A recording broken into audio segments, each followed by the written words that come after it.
neighbours are intensifying efforts to resolve the crisis in the country. The military-appointed foreign minister has held talks in Bangkok with his Indonesian counterpart. For a closer look, we're joined by Dr. Alan Chong at the S. Rajaratnam School of International Studies. Dr. Chong, what's your take on the diplomatic activity that we're seeing in Bangkok today? It's about time, I would say. And what's interesting is that you have an unusual division of labor, something which perhaps would not have happened had the Trump administration continued to be in power. The European Union, the G7, they're all complementing ASEAN's diplomatic efforts, even if it does not appear to have been completely orchestrated. There is a nice complementarity. I think at the end of the day, no one wants to openly call for regime change in Myanmar.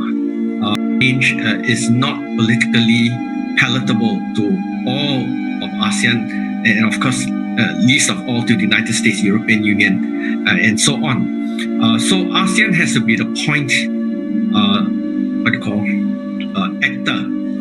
Although it's hard to call ASEAN a seriously coordinated actor, on Myanmar, but it provides the next closest thing to a coordinated to Myanmar itself. And you have to understand ASEAN's time-honored tradition of avoiding direct interference. Whatever ASEAN is doing, it is doing it gently, softly, quietly, consistently with ASEAN's time-honored traditions. And I think this is the best way forward in the sense that no ASEAN foreign minister is openly calling for the Myanmar military from power. All right, you notice that is very delicately phrased. They've only called for a dialogue with the opposition. And what can ASEAN do next to address the situation in Myanmar? Can this soft make any headway? Yes, I believe it will. The dialogue between the Myanmar foreign minister and the ASEAN foreign ministers out. I would think that the Myanmar government, dominated currently by the military, will have to calculate, the pros and cons of sticking it out by not conceding an inch.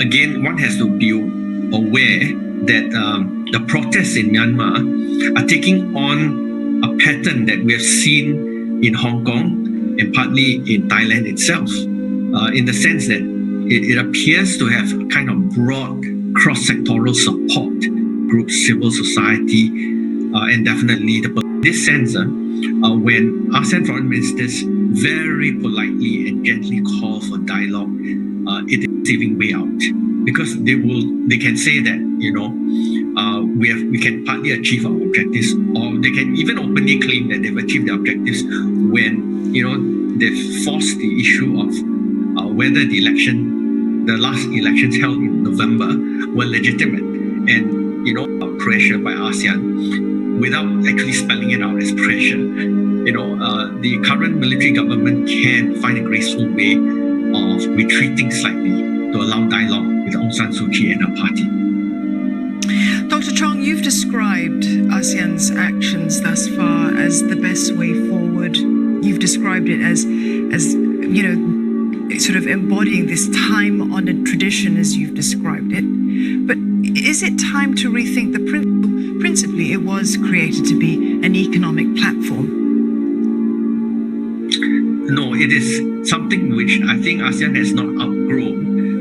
If you look at every ASEAN country, there are domestic issues in which they would normally not wish outsiders to poke their noses into.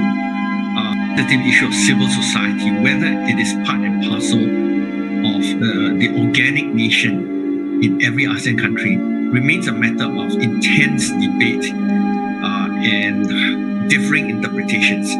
So I think to continue to master this art of walking on political eggshells, if I can use another colorful metaphor, because it is what it is. Now, meeting taking place in Bangkok actually comes at a very uncomfortable time for Bangkok itself, because they are also facing protests from their own people. So, without undercutting any, and one can go down the list and look at potentially the Philippines, potentially Malaysia, potentially Vietnam itself, and so on. Dr. Chong, thank you very much for sharing your perspectives with us this evening on this